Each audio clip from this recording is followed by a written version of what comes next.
Hello and welcome to our 200th webinar. Thank you for being with us. We've got an all-star cast of guests with us today who should look familiar because they have been some of our very awesome guests throughout oh gosh, how many years? We're like 5 years now coming. Yeah, 5 years. 5 years we've seen these familiar faces. They've graciously donated their time and their expertise to these webinars. So excited to see you guys and welcome everybody for joining us. Per usual, let us know where you're signing in from. Use the chat feature. We want to know where in the world our viewers join us from. It's very exciting to hear that, see all the different cities and places. And okay, so this is a very special webinar. I'm going to play a video introduction, and hopefully my screen share and everything goes great. You never know how these things go on. I'm still learning after 5 years of knowing nothing about hosting a webinar to like every day still learning. So bear with me. Here we go. Okay, let me.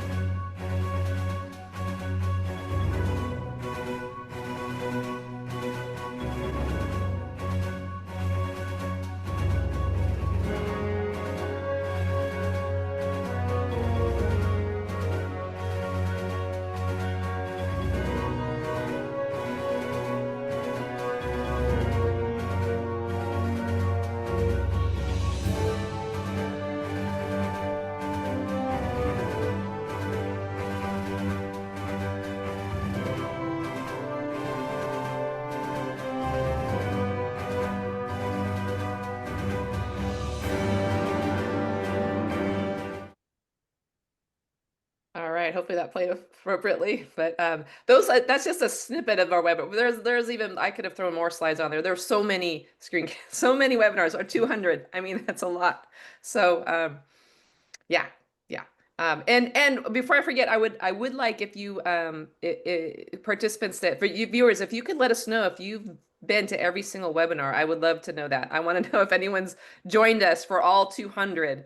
So if you have, please put that in the chat so we can give you a shout out, give you some shout outs. All right. So Dr. Lamb, you've got we've also been joined by you and your special guest Arroyo. So it's good to see Arroyo. It seems appropriate to have Arroyo with us today. And so I think you have some things. Well, you're kind of co-hosting this with me, so you have some things to share. Yeah, sure. Well, I don't have a PowerPoint or anything like that, like we've done in previous times. Since we've got so many people here, it's really exciting to have all the different contributors be able to join and be a part of it. But I was just gonna, kick us off with talking about how helpful I think these webinars have been for so many people. I know we started them. I looked back, it was June 8th of 2020 when we did our very first webinar. And we started, in the midst of COVID because we were trying to find something to help bird owners at home have, something to do. And the very first one we did was called Tune Into Your Bird's Habits, because we were trying to talk about watching your birds at home. All these people, we were stuck in our houses where we weren't before. We're spending more time with our birds and we're getting used to seeing what they were doing throughout the day when we weren't watching them all the time before. And it was interesting being a veterinarian at the time because there were birds that were coming into the office for problems that weren't actually really problems. They were just things that owners were noticing that they hadn't noticed previously. And so it was an interesting time to educate owners about certain normal bird behaviors that they just weren't experiencing before. So I think it was initially just like, hey, let's just try this webinar thing and see what happens with it. And then it just really took off from there. And it's amazing. It's been 5 years and we're at 200 webinars at this stage. And we've gotten so many great contributors, and it's morphed into so many different things. We have all these different series, you know, the Gray Way, the species spotlight things. I mean, Pamela's behavior talks. It's turned into such a wonderful resource for owners, but also for veterinarians too. I gotta tell you, I've gone back and watched Pamela's talks before and been like, all right, what different behavioral stuff and cues and things can I learn from her that I can help take into my practice, you know? And I know if I'm doing that as a contributor, I know that we're helping other veterinarians that are out there too. And I have to say, going to conferences, I have been approached at a few of the exotics conferences, the AAV conferences, by people that I don't know, and had them say to me, hey, I watch your webinars and it's been really helpful. And that's really awesome. I'm grateful that I've been able to be a part of this community that is helping so many different types of viewers. We meant for it to be for owners, I think, is sort of how we started this, but it's turned into much more than that. So Yeah, you hit the nail on the button. I mean, when we started this, it was like that first webinar on how to keep your bird happy occupied while you're stuck at home kind of stuff. And then we do the deep dives into, very serious avian conditions. And it's kind of neat to see that that we also have like vet techs and veterinarians from other countries that tune in to learn from these webinars, because we yeah. have these experts like that are all with, I mean, we've got look at this lineup of vets and researchers that are just joining us today. It's just amazing. Um, and I know that when Dr. Ted and Chris, they called, I remember I was coming out of a store just scoring some toilet paper. I'm very excited. It's during the COVID lockdowns. And they were saying, we have an idea. They really wanted to bring like the bird community to hold it together, to give some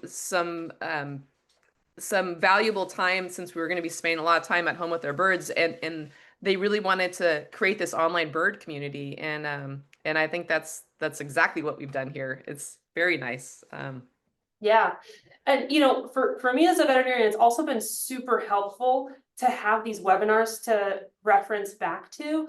Like, I can't tell you the number of clients I have told to go and watch Dr. Dahlhausen's and Dr. Susan Orris's webinars on coronavirus. Like, if I need to talk with an owner about it, I've got 30 minutes in exam room with an owner, right? So I'm going to hit a lot of the like basic things, but I'm also giving them a whole bunch of information in a short period of time, and people can't always absorb every last little bit of details. And so it's been so nice to have those webinars to go, okay, here's a lot of information I'm going to give you. But I want you to go to this webinar and watch this webinar, and you can watch it at your own pace. You can go back and reference it. And then I've had those owners come back to me and been like, thank you so much for sending me to that webinar, because that really was a lot of helpful information. So it's helped out in more ways than I think we really anticipated it to.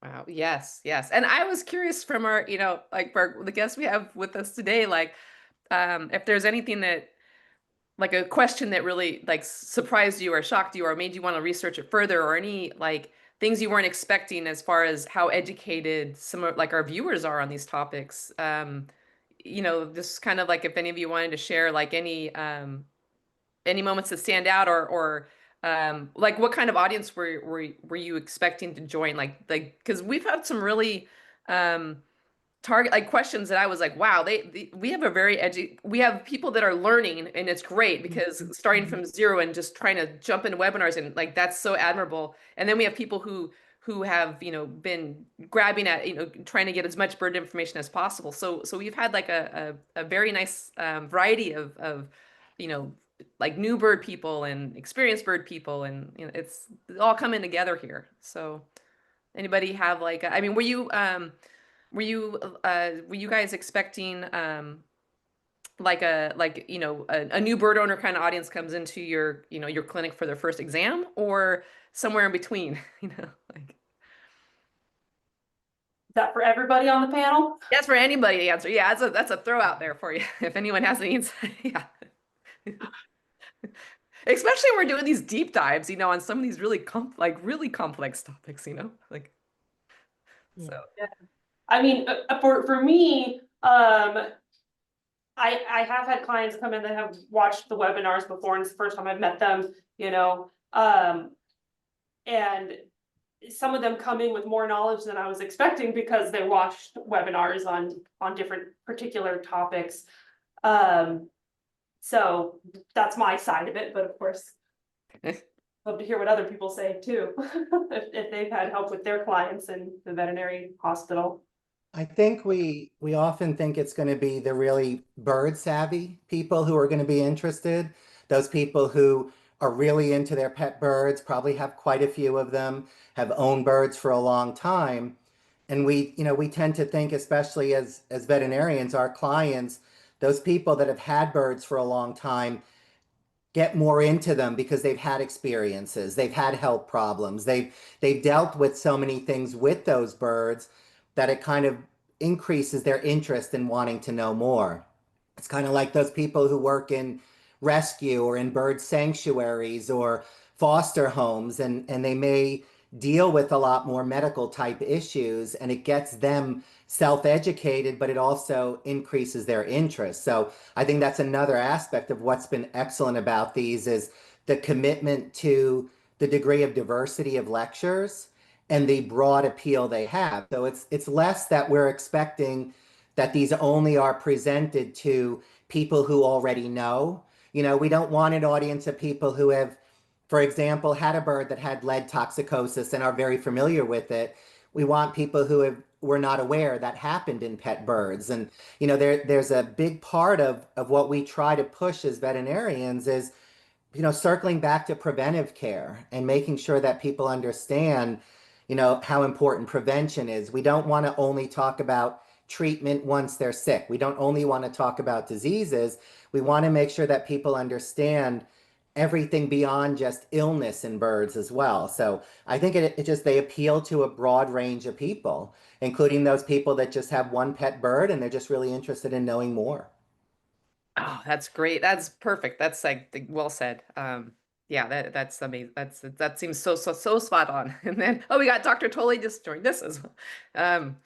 Oh, and I do want to point out that I mean there are some webinars where like literally Dr. Lamb and Dr. Tolley have shown up in their scrubs, like just like rushing, they're like rushing in from some life-saving procedure, and they save the day, and then they sit down and sit with their audience. And I'm sure, and just a shout out to, I mean, you guys all like like your work, the work that you do is so impactful, and it's just amazing that you give us some of that time, to sit down and share with us, no matter how crazy your schedule, because you guys are all, if you're not in your clinic, you're traveling, you're giving talks, you're out there educating people, you're doing research. Like you are very busy birds, as they would say, or busy bees, as Dr. Meyer would say.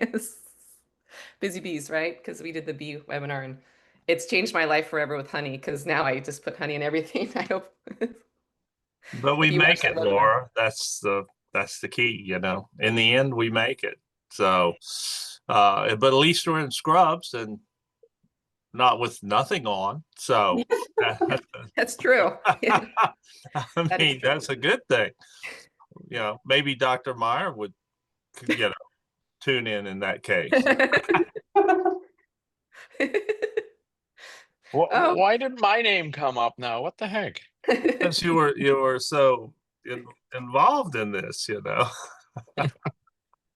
Oh my gosh. I was curious. And now, so how often do you guys run into each other at conferences? I mean, is this something that you see each other like every couple years, every year? I mean, when's the last time you guys saw one another? Because sure you share knowledge when you're with each other at conferences about birds. We see each other, quite, as far as the conferences go. Able to see Dr. Pilney at the Asheville. Mm-hmm.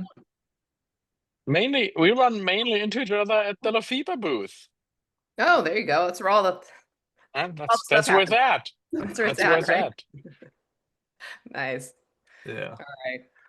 And Pamela, I got to point you out because we got like all of our bird behavior expertise. That's a big following on our webinars. with and of course Lisa. I mean, you guys are helping us keep it all relatively sane at home with our birds. So, what kind of audiences were? I mean, what kind of viewer experience have you guys had? You've had some interesting questions thrown at you. Any? Yeah. I have, Yes. but I don't, none of them stand out for me.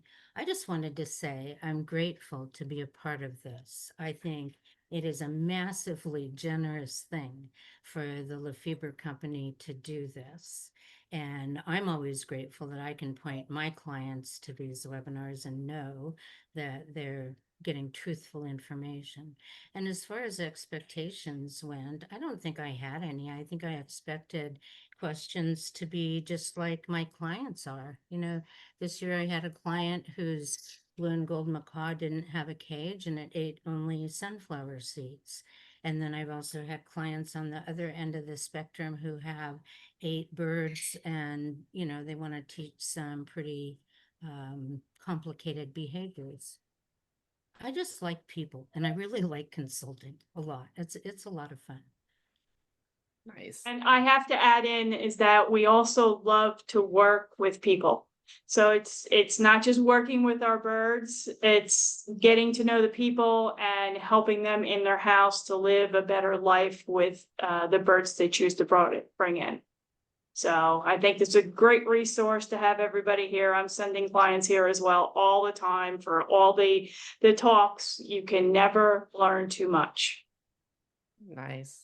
I was going to say, Dr. Tolley, you're probably our only guest that never knows what they're walking into on our webinars, because you just you answer questions. So there's no preparing for you. You're not doing a slideshow presentation or anything.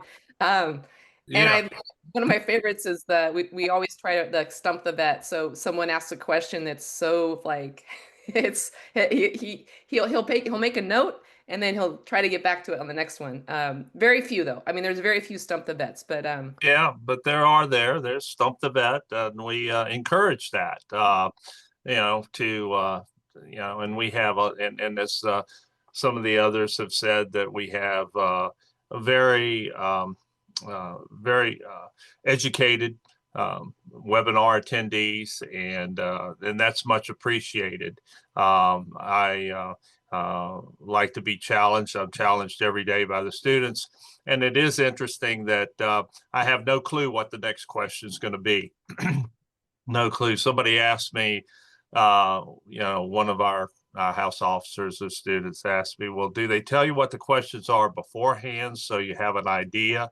And I said, no, that would take the fun out, you know. And I appreciate you, Laura, and for all of your help. This gives me a chance to again thank you with everybody here, going through and leading the questions from the you don't know what they are, and then you're reading off medications and anatomic descriptions and things like that, and we get through it, you know. And so I think that's part of the fun, and it's fantastic. And to congratulate everybody here, the participants and the webinar and Lafeber for putting this on in the face of COVID, and expanding the opportunity for bird owners everywhere to have another place that they can gain information from experience and current knowledge. So it's fantastic. So thank you, and it's fun. Stump the Vet. Yeah. So well, you're very kind, because along with Stump the Vet, it's usually Stump Me and trying to pronunciate a medical term or a medication. And all of you I've been on with, I'm sure I've flubbed words, and you've graciously like corrected to me, like, as do you mean? And I'm like, yes, that's what, because some of these words for me are very challenging when I'm first reading them off. So I hope I'm not confusing readers, but I know you guys set it straight when you answer them. I just comes out of me wrong and it comes out of you right. So that's what matters there. most of the time. Most of the time. for me, you know. I don't know how you guys. I stumble over myself. I can stumble over, you know, some of these terms myself, and then they'll change them once I get them right. So then I have to relearn them. So That's right. I'm always curious, how do you guys keep track and memorize all these complicated like these long medication names and all these complicated, I mean, you guys have to have a really good recall memory, and that's just like not even counting the new stuff that you're, you know, researching or finding out about. How do you, I don't know how you do it. But I think part of it is, you know, it's what we do, right? It's our job, like we're inundated with it. So yeah, when you're first learning things, you're like, what is that word? I don't understand what this problem is. And you go home and you study and you review and you hear it again the next day and have to deal with it. There's absolutely medications and things that like, I have no idea how to pronounce that or what that is, but I know to go look things up. You know, I think that's probably the most important thing is I know where to look things up. That's very important, is to know a good resource. There you go. You guys are my resource, so that's easy for me, but and our There you viewers.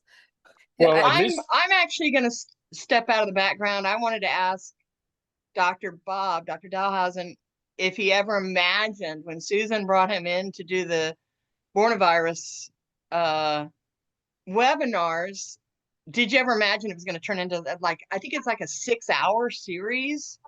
Yeah, and really we could have done more. It's been very popular, that's for sure. For those that didn't catch me when I came on, I'm suffering from a bad case of laryngitis, so it's kind of hard to speak. But I have my York, I got my honey and lemon in here in my tea.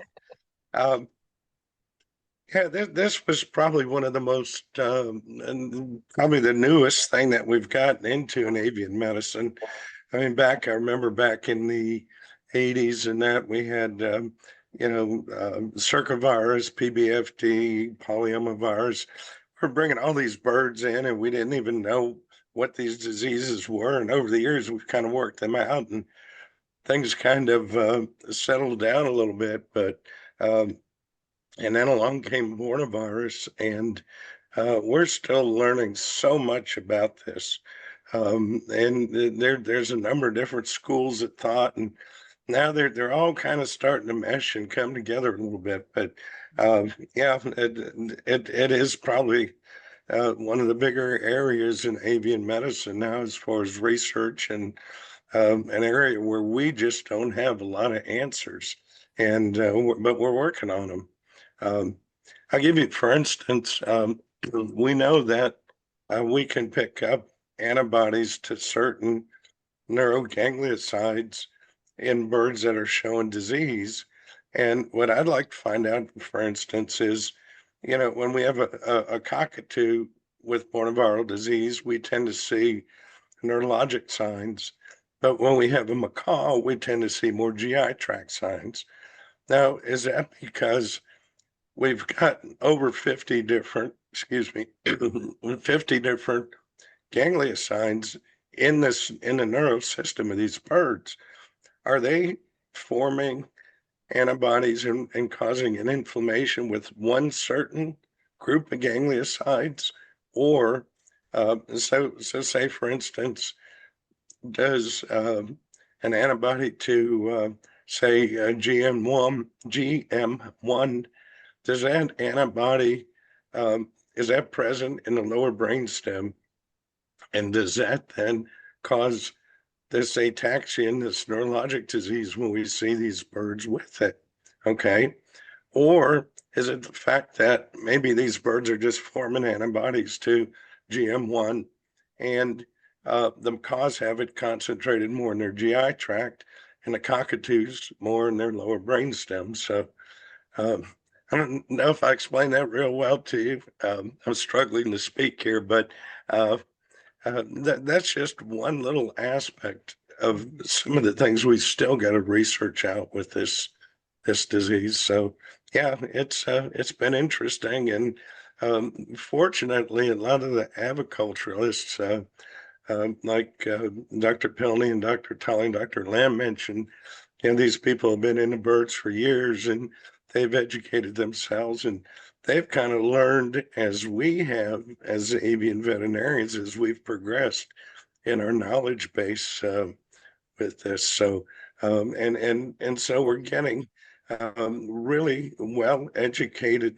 aviculturalists and veterinarians, and this this whole seminar series that you do, these webinars are just fantastic. And as Dr. Lamb had mentioned, I refer a lot of clients back to them because it's such a good resource for people to learn and educate themselves.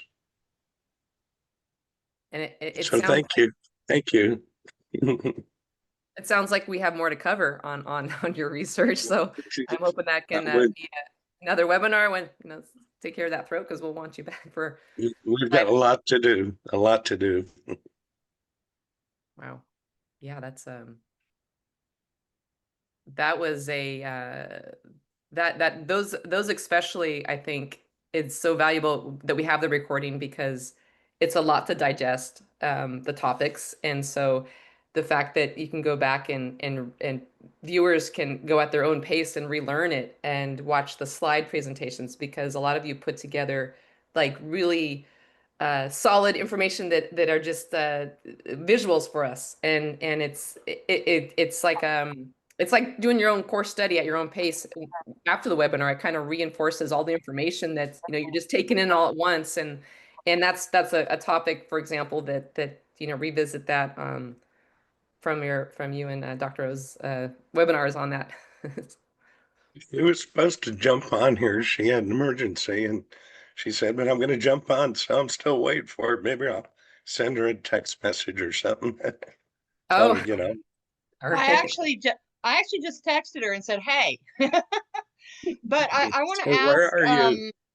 Dr. Meyer, are you like the honeybee guy now for everybody? Have you had any feedback from like even webinar viewers? Because I was telling you before we started that a lot of our viewers have made the comment that they went out and bought local honey immediately after your webinar. Yeah, I don't want to put a title on myself, but the honeybee guy. But if somebody calls me the honeybee guy, I would be honored, to be associated with royalty, with the queen.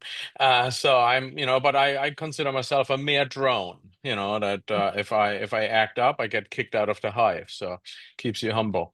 But yeah, no, it's and to me, it's I say, I've been saying this a lot. It's like, I've been in, I graduated close to 30 years ago. Oh my Lord.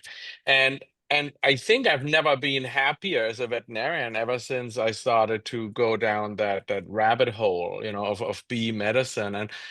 And I just actually today, like half an hour, maybe an hour ago, I got like a couple of text messages from a student who is at some kind of student conference.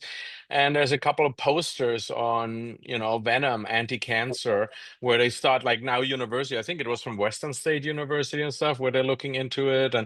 And so, I mean, this is part of my mission now to kind of spread the word, because I have never found an area in medicine where we have so much good evidence in the peer review literature about these various effects of the honey or of the bee products, apitherapy.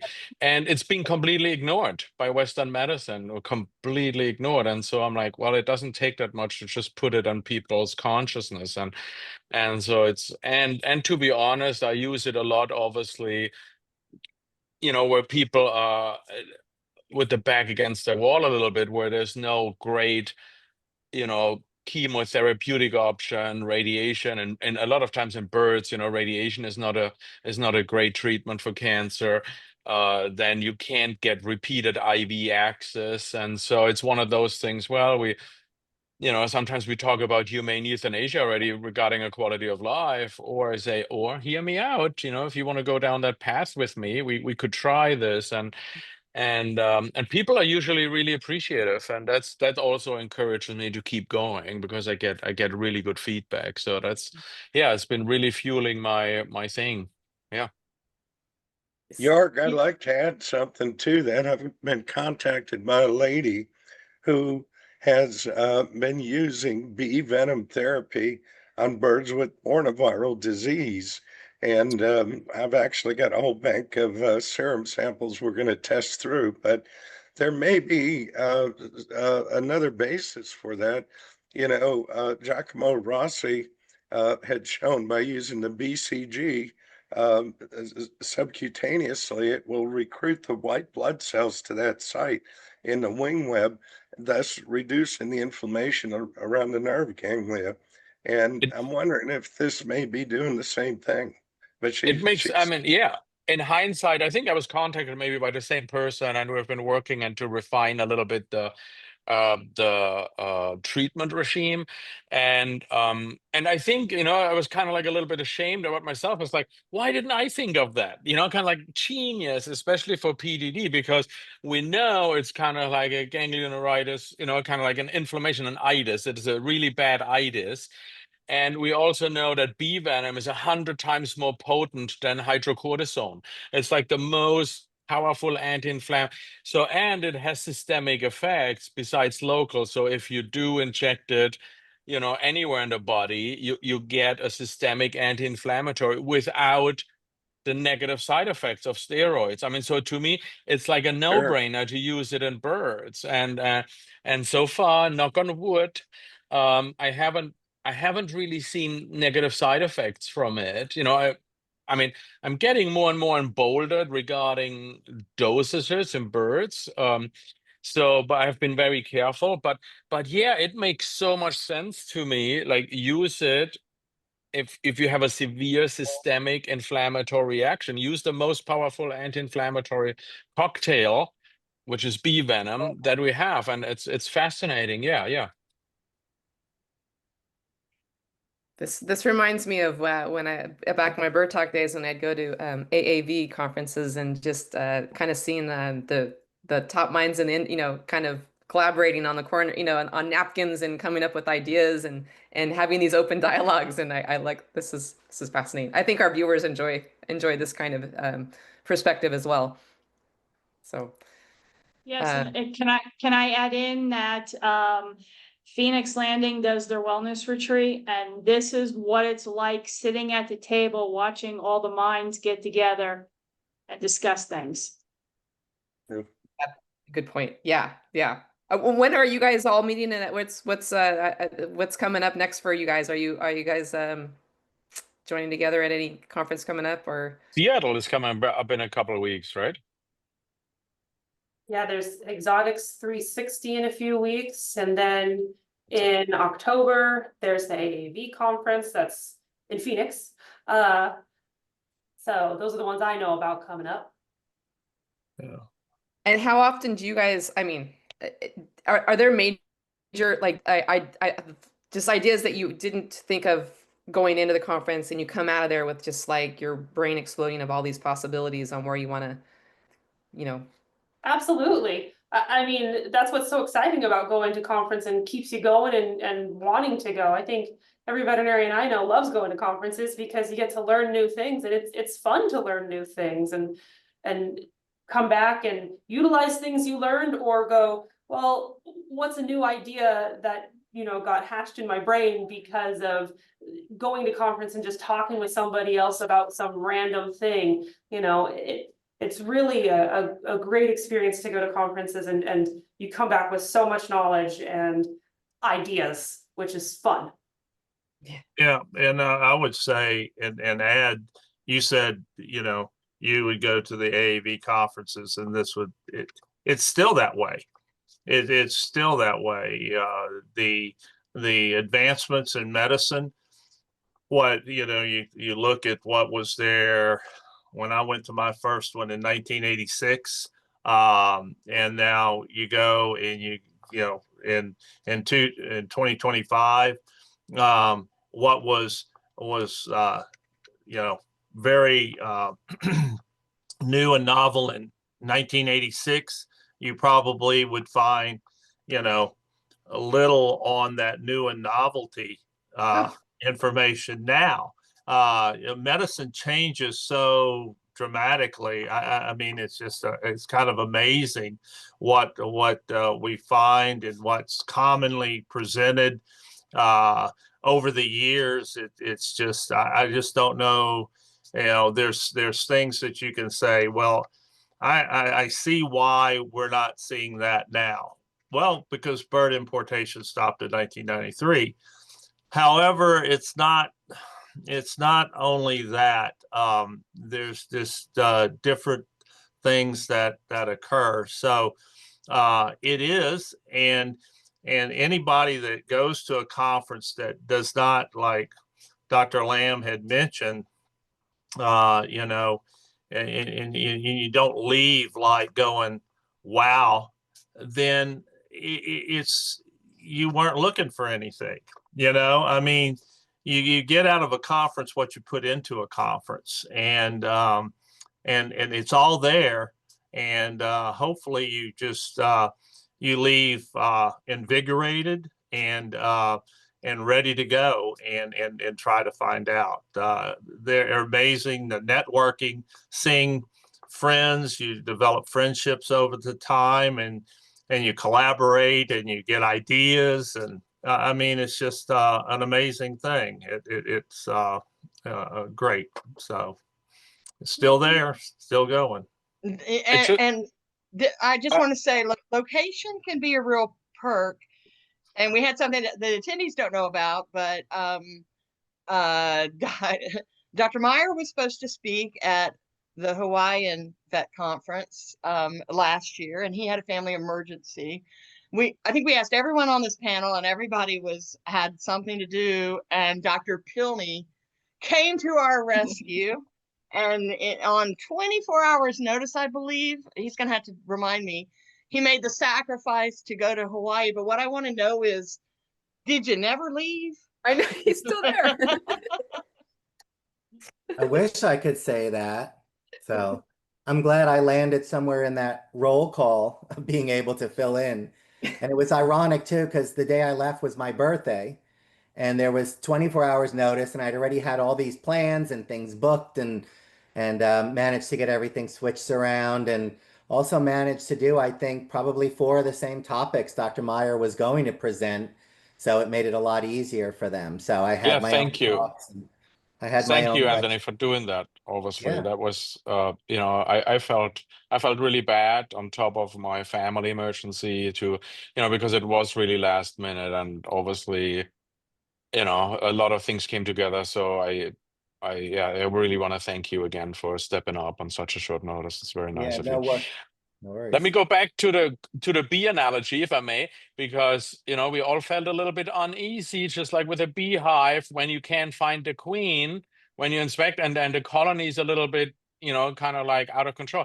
The queen is here, Dr. Oris. The queen is in the hive. We are all good now. So yeah, good to see you. Oh, you're on mute. There we go. Be here, but I'm looking here to get all your books, and I'm thinking, now are those in English or are those in Hungarian?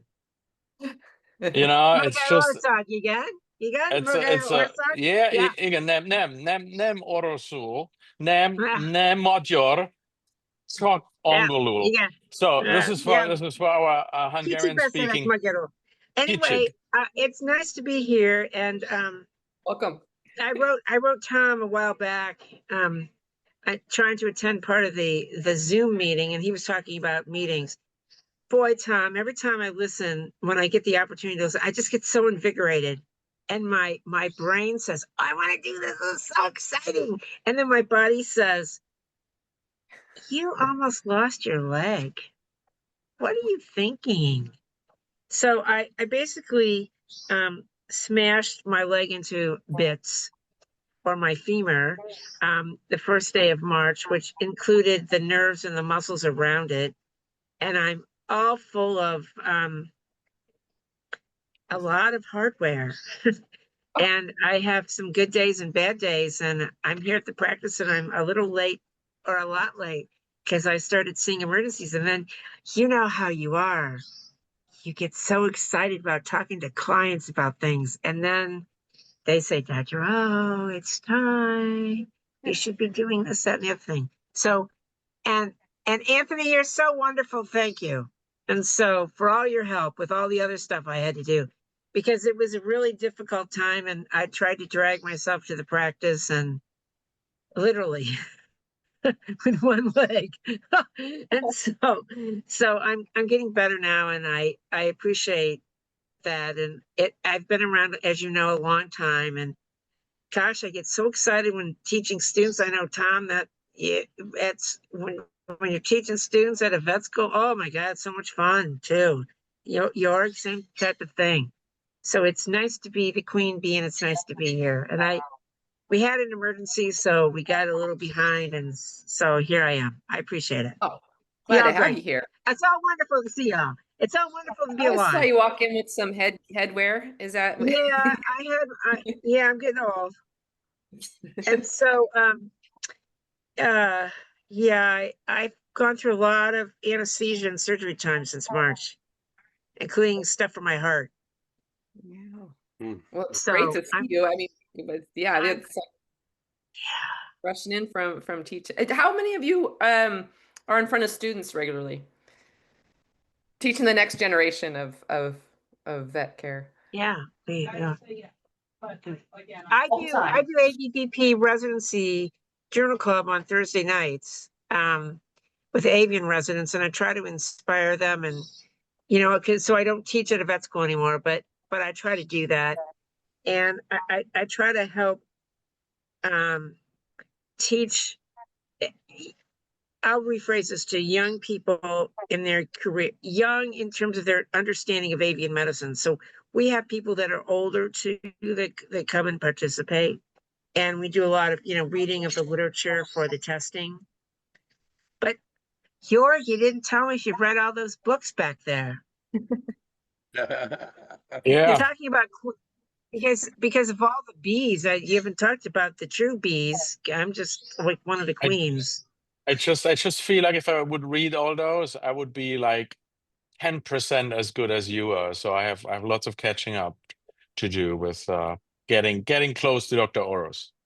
Well, But the person that used to be that was Helga, right? Helga, and are we allowed to reminisce? Is this the reminiscing time? But Helga would, she'd sit up at the front. And I've had many a resident who, like, I'll never forget Mike Jones. I can talk about him, right? And he's standing up there giving this presentation. And I'm kind of sitting at an angle so I can see, and his knees are literally knocking back and forth because Helga's in the front. And this is what she would do. She kind of, the little hand would go up, see that the finger would look like this.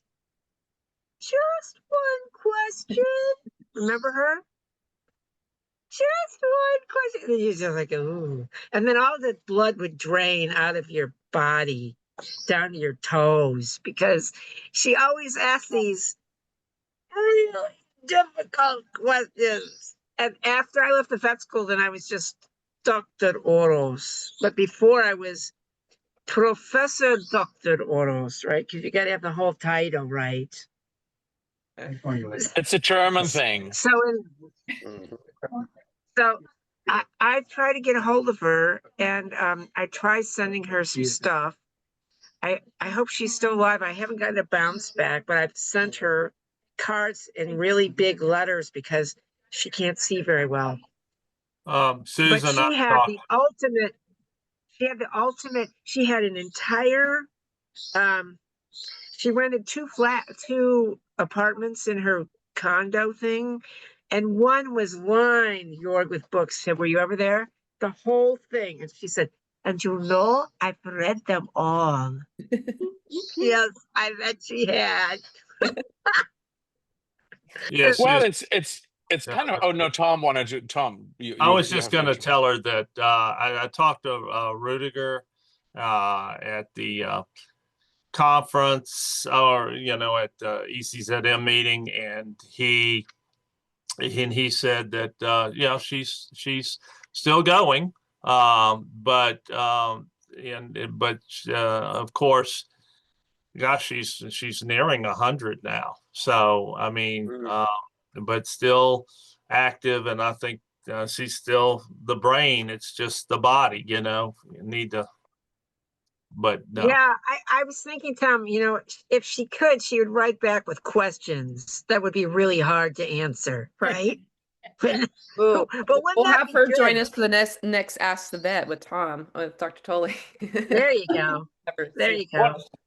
I want to quickly circle something back because it kind of connects nicely to a couple points that were just made by Tom and Susan and talking about students, and I feel like our job educating those next veterinarians, I feel, is getting more and more difficult as like, let's go back to Susan and Tom. You remember when you were in vet school, how many books, how many scientific articles were out there about avian health, right? I mean, you could literally read them all, kind of like if you were committed.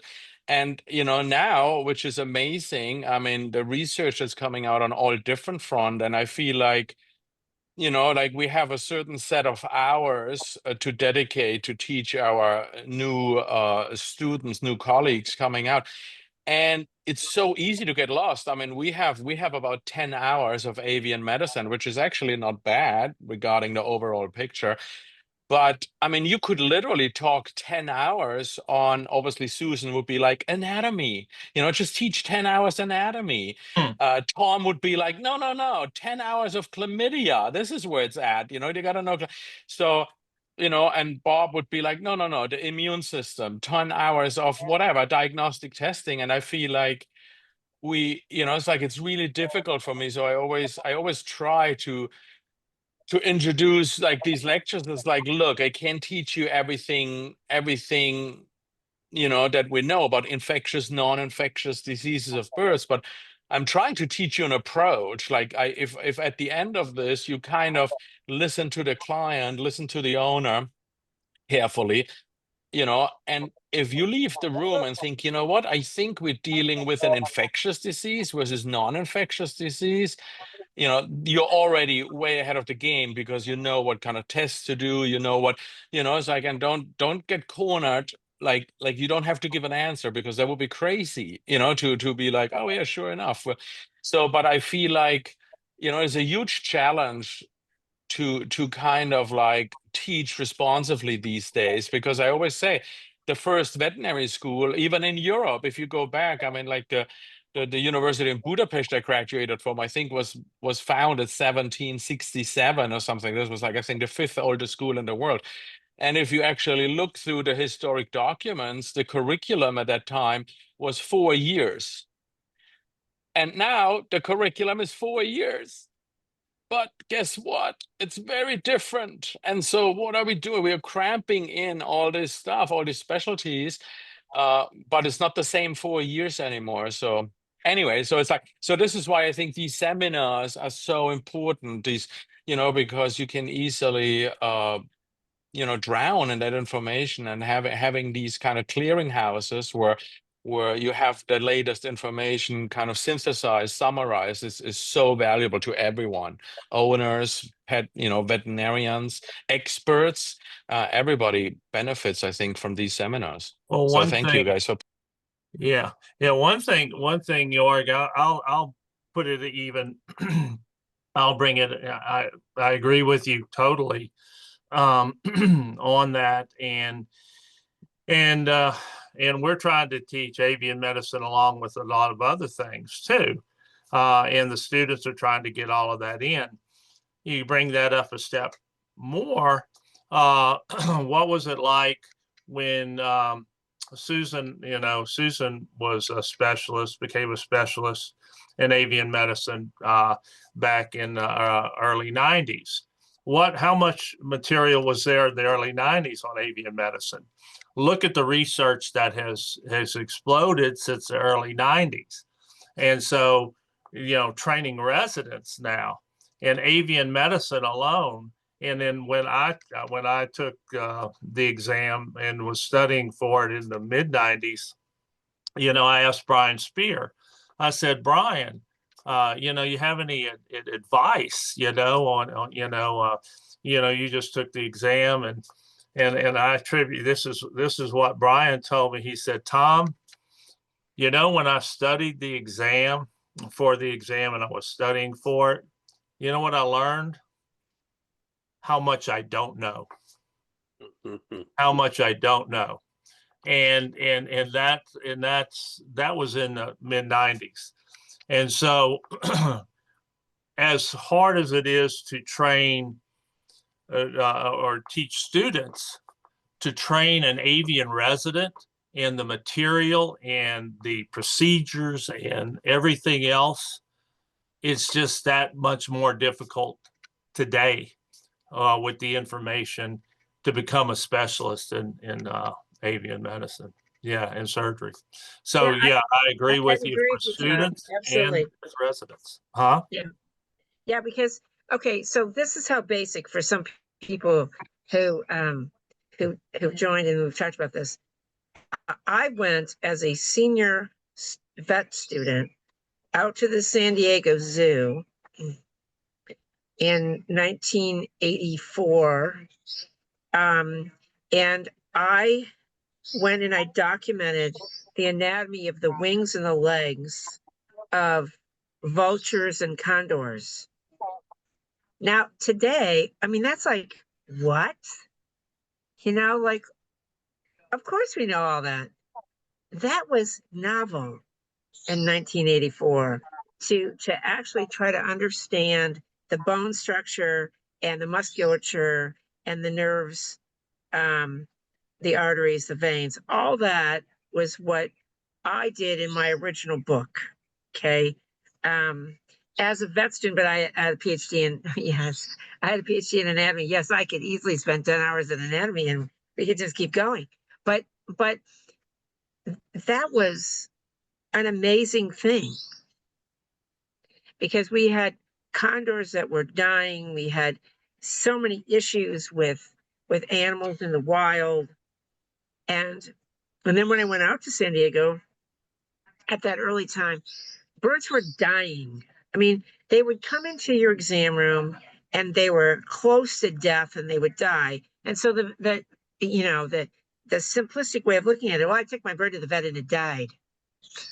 Well, yeah, it was dying on the way in. I mean, it was like a MASH unit. Everything was dying. We had no idea what to feed them. It was a wild, crazy time.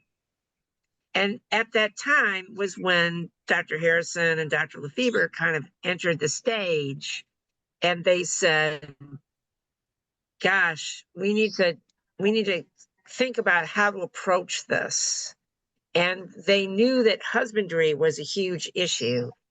But now, you know, now my residents are seeing birds that are like, oh, this bird, they all start with, this is a 20-year-old or a 30-year-old or a 45-year-old, blah, blah, blah, you know, blue and gold macaw or Amazon parrot or something.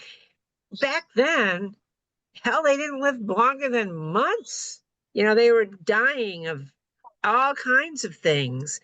And so we've got them this far, and yet we still have a long way to go. And that's why I did a lot of work originally with Marianne Ottinger and people to look at this whole concept of aging, where I gave an article or a lecture called Birds Are the Fountain of Youth, because they outlive any mammal on a per mass basis. And the question is, why is it that birds can do that? And they've survived us being caretakers that aren't the best in the world, man. I mean, we've screwed them up. and so it's one of those things. And I appreciate you because you're absolutely right about teaching. It's a big thing to learn and very important, and people have to be understanding of the veterinarian because they're not going to know everything. They're going to know some basic stuff. I'll stop it. I think Pam has a... Well, but yeah, I'm going to say that's amazing, Dr. O. And I totally get it. I remember when people were like, oh, don't take your bird to the vet. It's just going to die anyway. You know, that was the attitude. So I know Pamela has an appointment, so she's going to have to leave, but she's got something to contribute to our giveaways today. Viewers, listen carefully to what her giveaway is. And if this is something that you could and your bird could benefit from, put the word help in chat, and then we'll let you know later who the winner is. So Pamela, take it away. All right. I apologize. I didn't realize this was going to run longer than an hour, so I have a client in just a few minutes that I have to go see. So what I'm contributing is a behavior consultation. And so let me explain.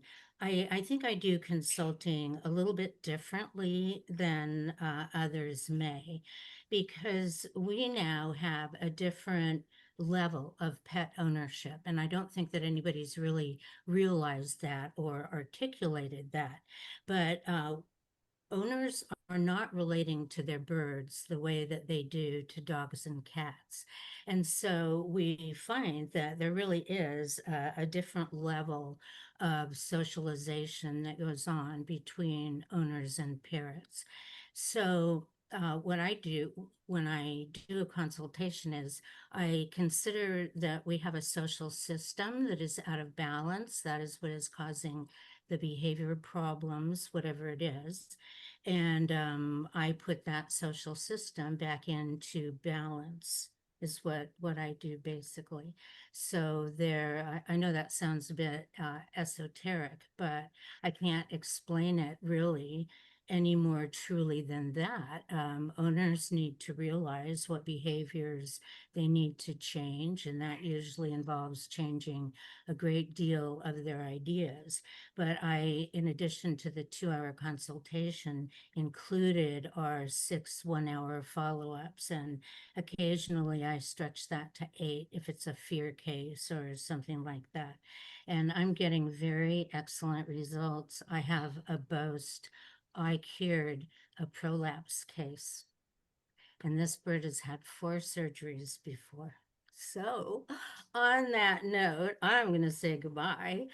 This was fascinating. It was I don't believe I've met you, Dr. Lamb, or you, Dr. Meyer, or Dr. Tully, or I know I've met you, Dr. Oroz, but Dr. Pilney, Anthony, and Dr. Dahlhausen, it was a real pleasure. And of course, to see you again, Lisa, as well. So keep it up, right? Keep doing the good work. And I will see you all soon. Thank you, Pamela. Thank you for your generosity, and thank you for your time and joining us on all these webinars as well. Thank you very much. That's a very generous offer that you're. And again, if you want to be put in the hat to win this consultation, just put help in the chat. All right. And we'll pick a winner later, just because we want to keep talking to our vets. Yeah. Bye, everyone. Thanks for being here. But I do have one more piece of business. It's not really business, but you know, everybody's talked about how this is wonderful that that Lafeber is doing this and all of this. Dr. Lafeber is literally flying over some of us right now, so he couldn't get here, and somehow we didn't get a message from him.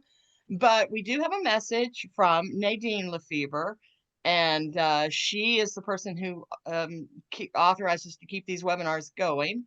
So let's hear from Nadine, because I know y'all want what has to say. Great. Yeah. And let me get Zoom to just cooperate. There we go. Hello, everyone. Thank you for joining our 200th webinar. I'm Nadine Lafeber, 3rd generation at Lafeber Company.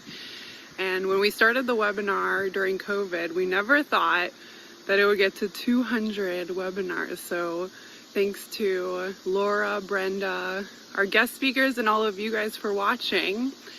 And then we also have a special announcement that we're bringing back pumpkin spice Nutriberries on September 1st. Everyone loved them last year, so we decided to bring them back this fall. So hope you all enjoy and have a great 200th webinar. Bye. So let's talk about Tom and pumpkin spice. Go ahead, Laura.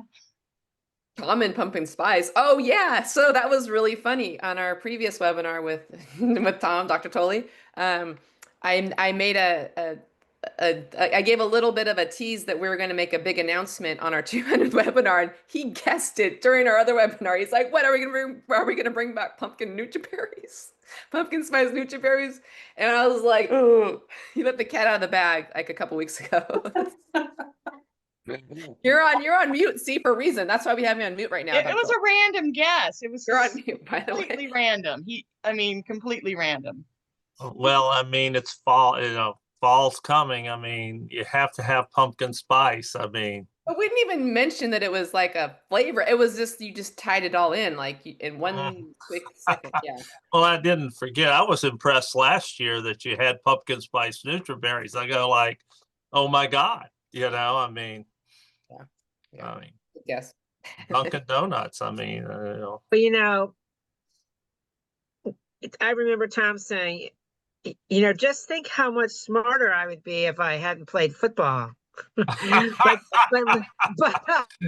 thank you, Susan. Yeah, but I have to tell you, Tom, you're a smart cookie. So I don't think I would have ever thought of that.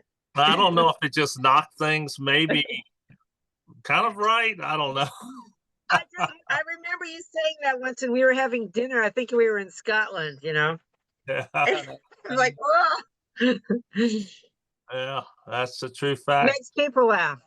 Yeah, I got out while the getting was good, though, Eddie, you wore a Halloween mask for an entire webinar during October, and when you go back and rewatch it, if you don't realize it's October, you just see you in a mask. It's Oh yeah. spectacular. Well, that's always. Yeah. We've had a few Halloweens with Tom. That's right. So a couple of more things that I want to that really hits home, like these webinars and how popular they are. All of our webinars, even the very first one, continue to get new views on YouTube every single day. Many of them have thousands upon thousands of views.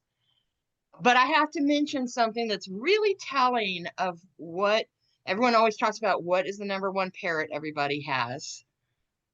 Our most viewed webinar, with a total of 25,000 views, is The Gray Way, episode 1 by Lisa Bono, Understanding the African Gray Parrot. And I just had to mention that. I'm not trying to minimize any of the other webinars, but wow, 25,000 and growing.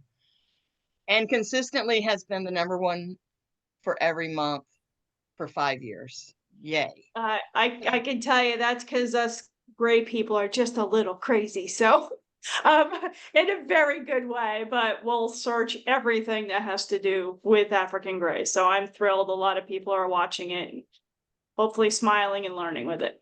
Wow. I always thought because you're trying to match their intelligence. So you need to like really study up because they're always so steady.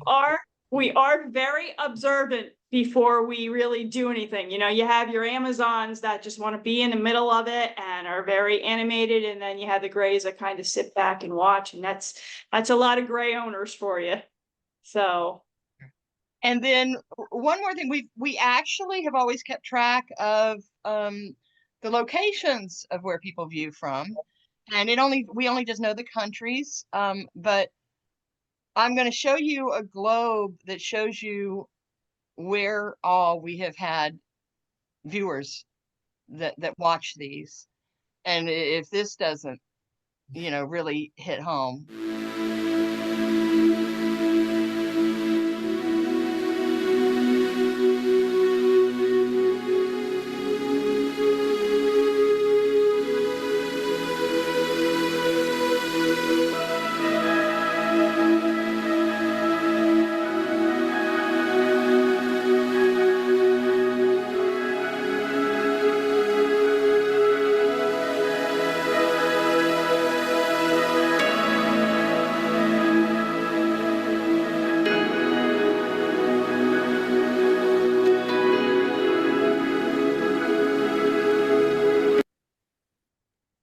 So thank you to Jadrian and marketing for putting that together. But wow, I mean, that 90 countries, and we're going to scroll a list at the end here. So I'm done.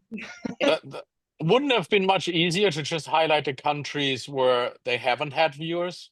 Oh gosh, there you go. Thank you. And those are different time zones. So if they're logging in live, like I mean, some of these people are getting up really early or staying up really late and everywhere in between. So that's just phenomenal. Yeah. Yeah. Yeah, and I will say a lot of those are vets from countries that they do not have these resources. So I want to say hi to Dr. Raiko Soga. She may not be here, but she used to watch from Japan every week. Yeah. Every week. So Shout out. anyway, y'all take it back. I was gonna, so you guys all work with up and coming vets in one way or another, either mentoring them in the clinic as like a, like an internship or in front of students in the classroom. Would there be any common, like what draws people to want to work with birds as opposed to being like, a dog and cat vet? Do you guys have any insight on that? Like, does it take a certain, I mean, is it a passion from like a bird they had experience with growing up, or? I think for the most part, the people that I've met that are really interested in birds and go into the field do have some passion for either an individual that they had, maybe they had, a favorite budgie or some pet that was really important to them that pushed them down the route of going into avian medicine, or maybe they're just fascinated with some particular species. I mean, speaking about, vets and students, I have to say, I was a student in my 4th year of vet school, and I went to Dr. Oroz's clinic, and that's how I met her. And she let me stay at her house. I stayed at her house for a couple of weeks, And remember, I drug you to the Ottawa County Fair. Yeah. So, if it weren't for Dr. Oroz and getting to be with her and learning from her, I wouldn't probably be doing these webinars right now. It's because of Dr. Oroz that I got involved with Lafebers, and these whole things happen. So it's exciting for me, to be a part of this group of people. And I just hope that I can inspire other veterinarians and students to join our crazy group of bird people and help more birds in the future. Oh, amazing. Yeah. One thing I also want to add is like, yes, of course, you need to be interested in the topic, but one thing not to forget is that it really takes awesome clients too to let you do the workup, right? So we can't be avian veterinarians if we don't have the support from our clients, that when we suggest a test and send out blood to do this, have an X-ray, have a CT take, if the client says no to everything, just give a Baytril injection, we don't grow. So I think I like a huge shout out to all the clients with their beloved pet birds to let us actually do a good workup. So nice. And there's also the point that since there's so many more dog and cat vets, so to speak, people will drive hours for their bird vet because they want, that you guys probably have clients that aren't just necessarily in your neighborhood. They're coming from out of area. And I'm curious, what's the longest drive? Do you know if anyone that's coming to see you on as a client? Anyone? I think Dr. Pilney had something he wanted to bring up. Oh, okay. Yes. I was actually going to comment on the student thing that we were talking about before, not to change the subject back, but did just want to mention a lot of the students that we get come to us because they don't get bird medicine anywhere else. They are either in veterinary schools that don't have a program, or the program is very limiting and they don't get a lot of exposure, and they're truly interested in learning about pets other than dogs and cats. So be it reptiles, small mammals, but a lot of the students we have want to learn about birds. They want more exposure because they don't feel like they're getting that. And so that drives them to seek out practices that treat a lot of birds so they could get some education, mentoring, even if it's just to learn how to restrain birds, even if it's to learn how you would draw a blood sample. They come in with limited experience and knowledge, and that's one of the things they're seeking. And we always appreciate that.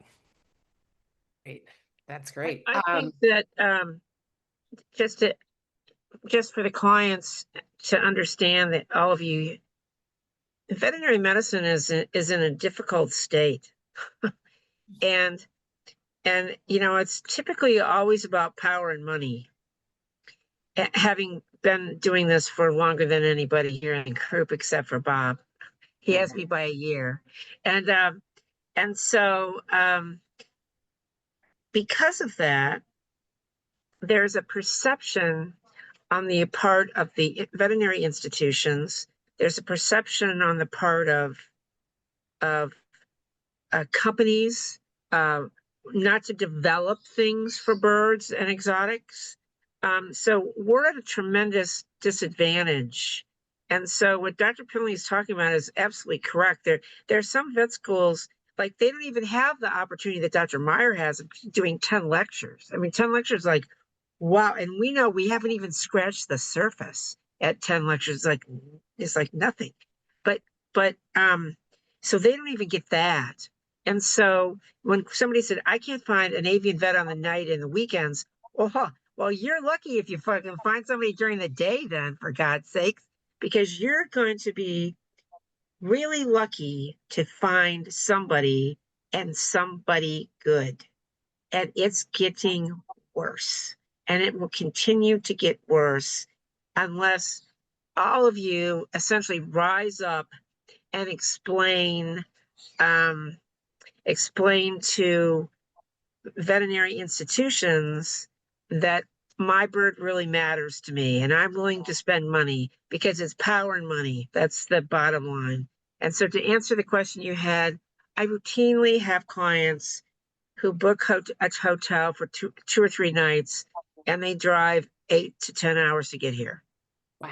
With a car full of birds. Wow. So I'll be the first one to say what happened. Okay. That's amazing. Wow. I think that kind of also punctuates just having these webinars with experts in the avian world is valuable, right? It gives them another path of education. So, wow. Okay. That's really, we'll have to address that in a future webinar. How do we, the future of avian medicine? That's amazing. Wow. Starling. Can I add in something? When we were moving out of Jersey and coming down to South Carolina, I was lucky enough to have Dr. Pilney as one of my veterinarians in the New York City area.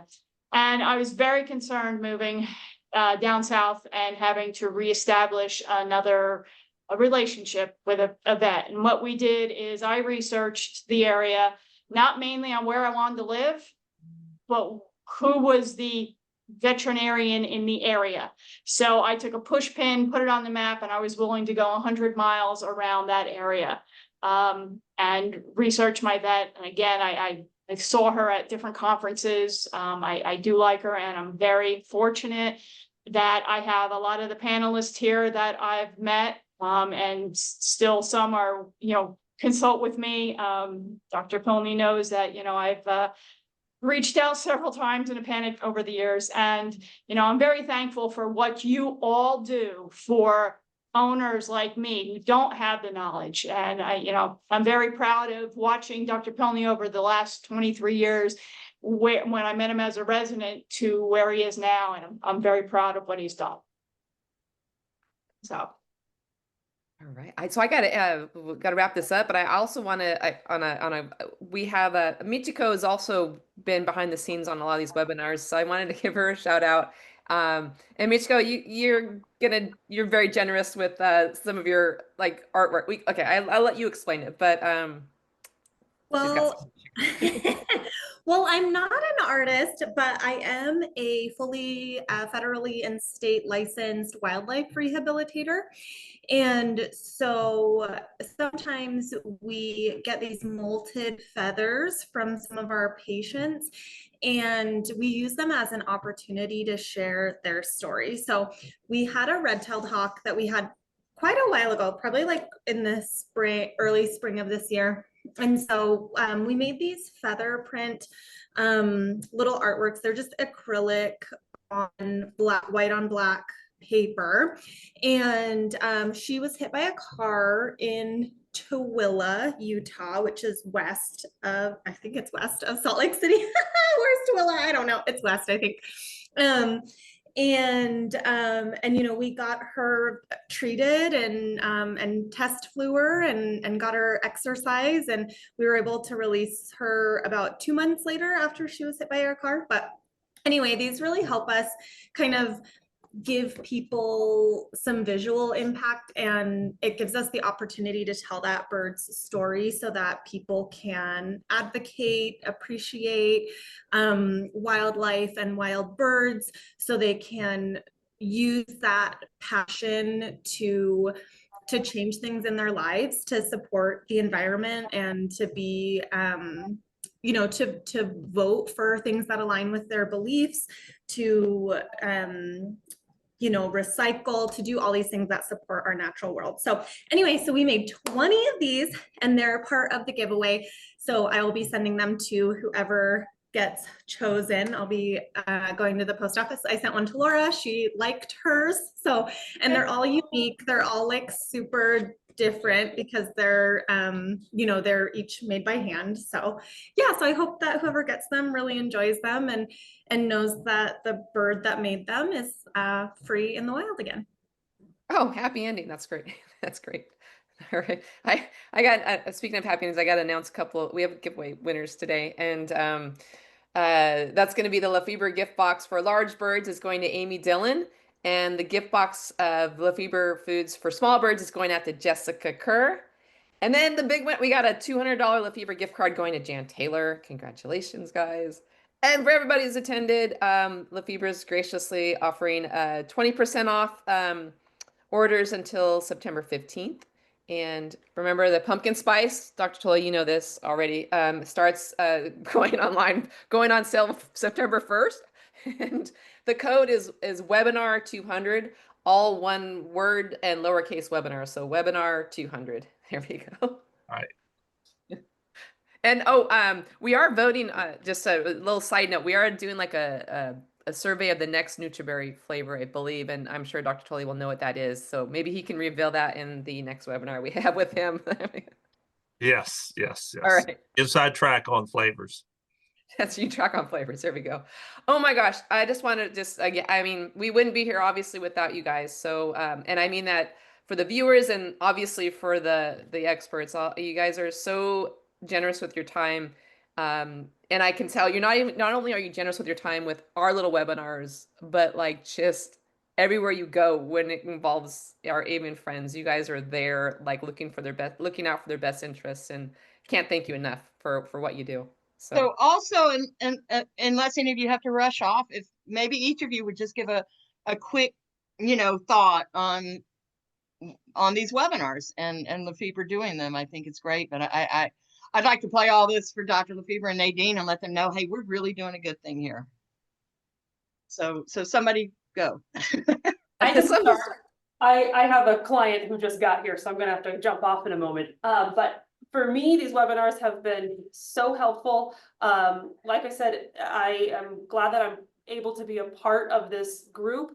If it wasn't for Dr. Oro's being in my career, I wouldn't be here. All these people who are on here are people who have helped me in some way or another without even like knowing that they've helped me. So I just want to say thank you to everybody who's on the webinar, you know, to all the panelists, but all the viewers too. I mean, it's so nice to be able to present stuff to the viewers, and I'm just happy Arroyo is getting into trouble like he likes to. That's why he doesn't really come to webinars anymore, because he gets into trouble. So I'm glad he was able to come for this webinar, and thank you to everybody. Thank you. And I'm going to jump off. And to add to that, you know, we just need to keep up the education. You know, we're all here for the same reason. We're promoting well-being, welfare. Plug for my Lafeber webinar next Friday on, you know, mental health in parrots. And I know for me personally, I appreciate the diversity with an interest in welfare and all the aspects of keeping pet birds that may not be diseases or medications or treatments, but, you know, a platform to talk about, you know, the illegal parrot trade and talking about welfare considerations and, you know, to talk about the need for flight and exercise and all of the things that are, you know, sort of peripheral to what we're doing. But we all just need to continue that commitment to educating each other in the world and promoting a better standard for pet birds. Well, I guess Brenda, and Laura, I've kind of, when I first started, gave my thoughts on the importance of this, and again, thanking both you, Brenda and Lafeber, for the opportunity for me to do that, and also the opportunity for our webinar attendees to have this forum. The other thing that I would mention, if you want to look at the effect and the of this, and how well it's actually received, I think just the globe that Brenda showed us, and that's just after 200. Like to see it after 400, because those are the countries that Dr. Meyer had mentioned that would be joining. But I think that it has global impact, and I think as important as the webinar attendees learn, and I tell them I learn as much as they do every time, and that's the beauty, at least, of, I would hope that all of the people that are that's providing the webinars learn as much as I do from the attendees. But it's fantastic, and so I hope to that Lafeber continues to support this to be as successful in the future, and more successful than, and continue the success, I guess, that it's had. Who's next? I say Susan. I'll go next. Well, again, pardon my laryngitis here, but avian medicine, really, when we look at veterinary medicine, it's one of the youngest. Pet bird medicine is one of the youngest areas in veterinary medicine. And we call it practice. Why do we call it practice? Because we're always learning. And these webinars are a very excellent source for both myself, other veterinarians, and as some of the other veterinarians had mentioned, referring our clients to them to learn about these various topics. So hats off to Ted and the Lafeber company for promoting these. Laura and Brenda, thank you. And we look forward to another 200 more webinars. Thank you. Thank you. Time for your. Oh, I don't want to kind of repeat myself. I thought, bringing that point back, I think it takes all the parties to be involved and connected, and I think this is exactly what these webinars do. That basically it takes, obviously, veterinarians that are interested in it, and it doesn't mean you need to have been doing it for 30 years. It's just like, you want to do it, you want to get better, you want to continue to learn. And then it also takes the clients that understand why we want to do tests, why we're offering this, what kind of is the importance of diagnostics, and so I think educational, like Tom said. I mean, we always, even us, we learn so much from listening to colleagues.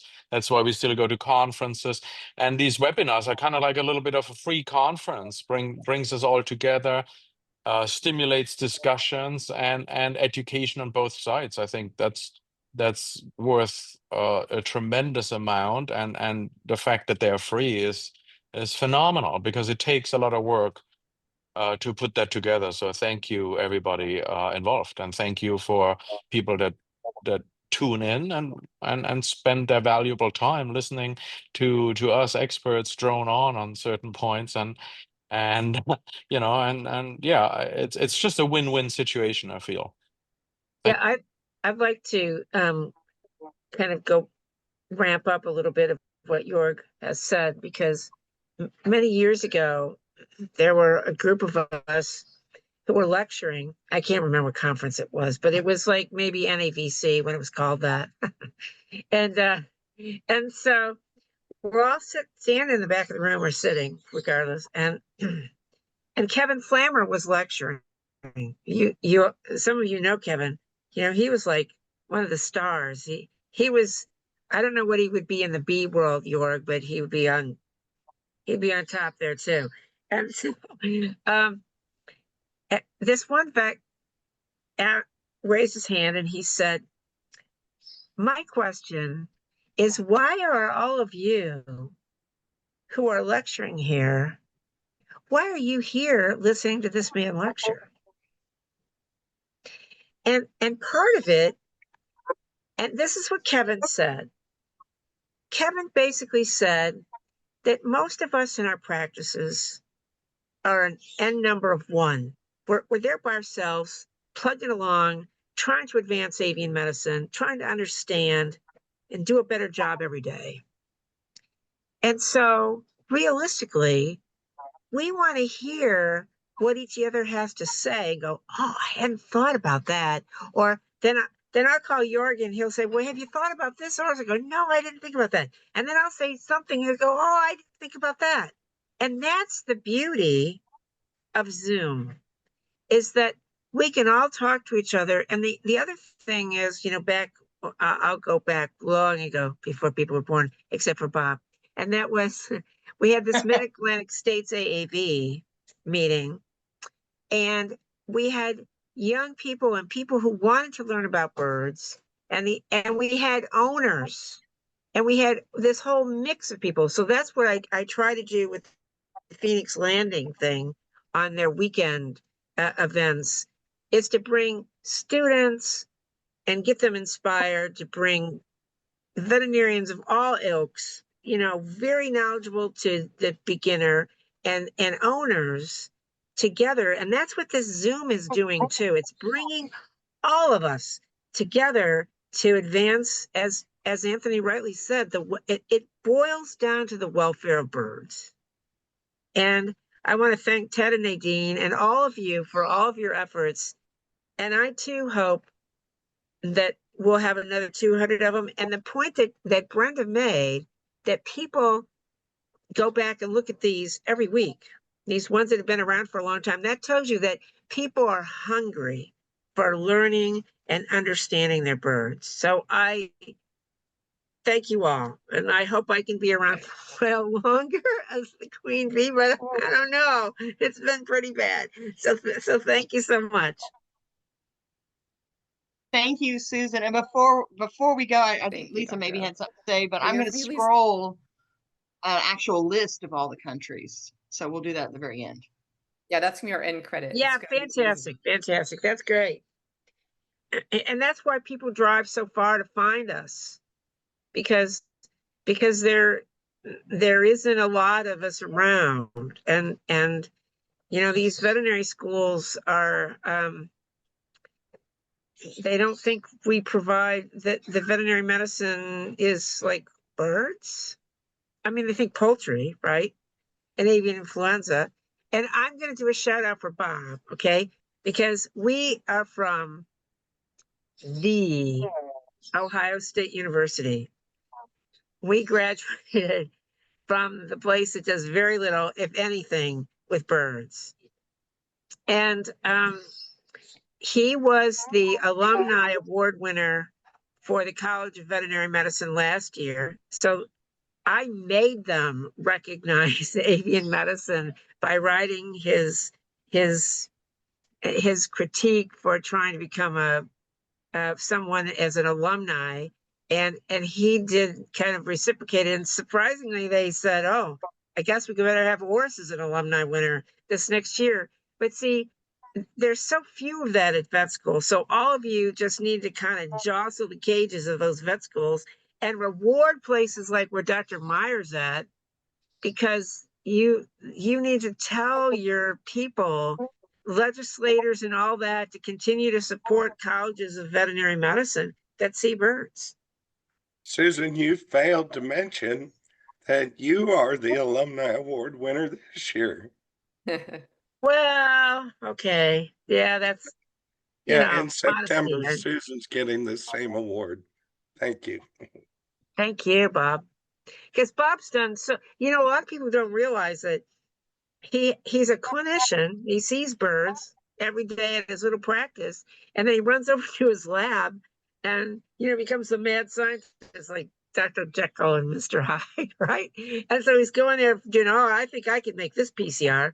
And where would we be as an avian profession if Bob hadn't carried that torch for a while? I mean, we have a little bit at some vet schools, but there's very little of that.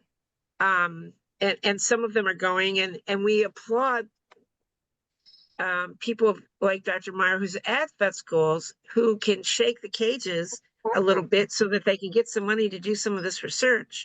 Because I was there at the University of Tennessee. It's really tough to get money.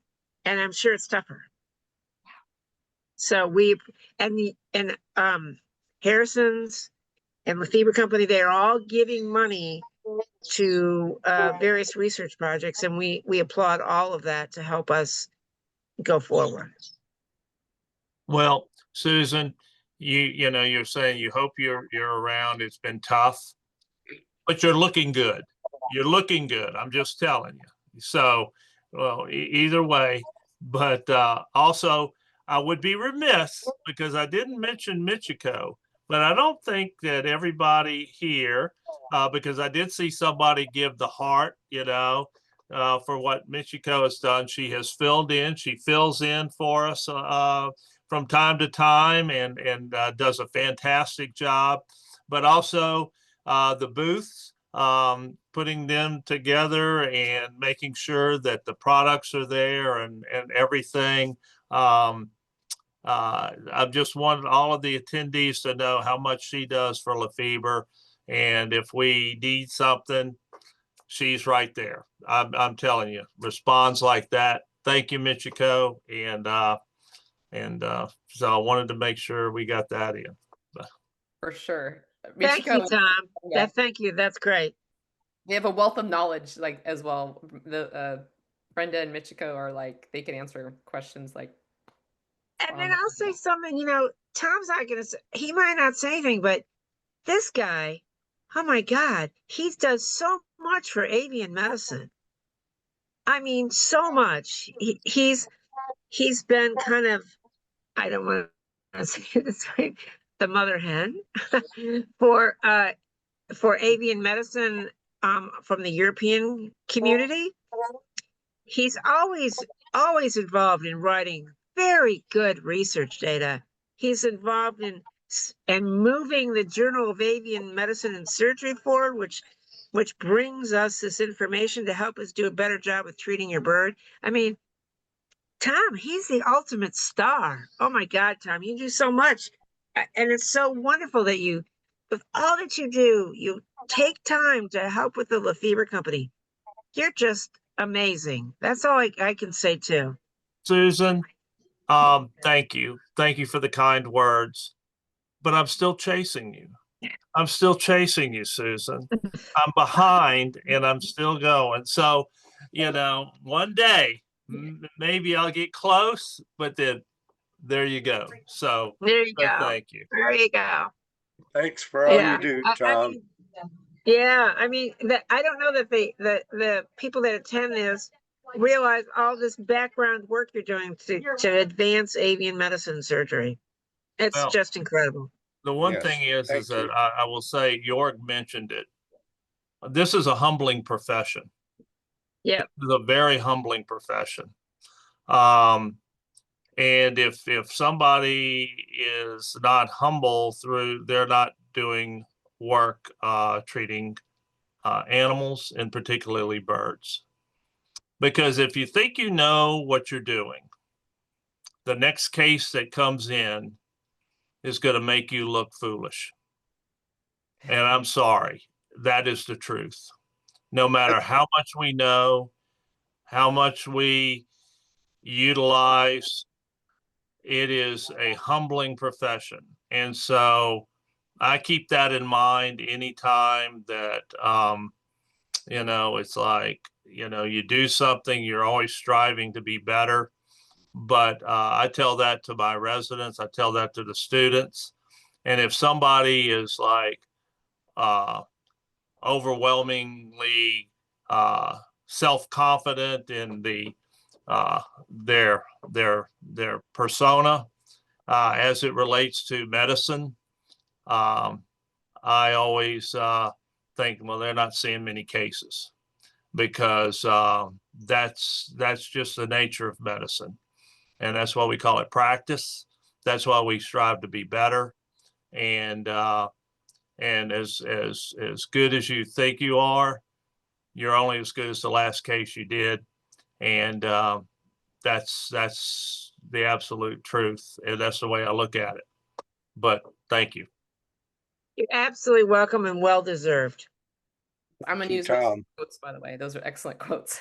So, I think we're gonna have to we're gonna do this credits of everyone that's come from every area of the world, and I think Brenda's got that end credit. But gosh, guys, this is amazing. I like you said, we'll see if we can get our next milestone. I hope everyone comes back and joins us, because we'll have sooner than later those things. Every Friday we pretty much do these, so we're gonna get to another milestone very soon. All right, this is it. This is like all the places that we've had people join us from, and it is astounding, amazing, and always made possible because of our expert information that we get. And thank you guys. And high-tech end credits here. Yes, these are high-tech end credits. We do what we can. I think I made this 5 minutes before we started. It's good to see, though. This is amazing. Okay, wow. Yeah. I mean, the globe goes by so quick. This kind of really hammers home where people are coming in from. 90 countries. 90 countries. There you go. Wow. All right. Thank you, Brenda. Putting that together. All right. I guess we got to end this. We didn't need to have you guys join us, and we could just have a talk about, medicine in general. Like, it's just great hearing these great minds just talk is amazing. Well, you could always ask if we could do a subject and everybody could chime in someday. Yes, I like that idea. All right, obviously we're gonna put some new webinar topics together, so you guys stay tuned. We'll see what we can put together. We'd love to see you guys back, of course. You're always all right. On that note, guys, we gotta say goodbye for now, and can't wait to see you guys at our future webinars. Thanks again for all of your smarts, your energy, your time, everything. Appreciate it tremendously. All right, guys, all the best in your flock. Everyone have a great weekend. Take care. Till next time. Bye. Thank you.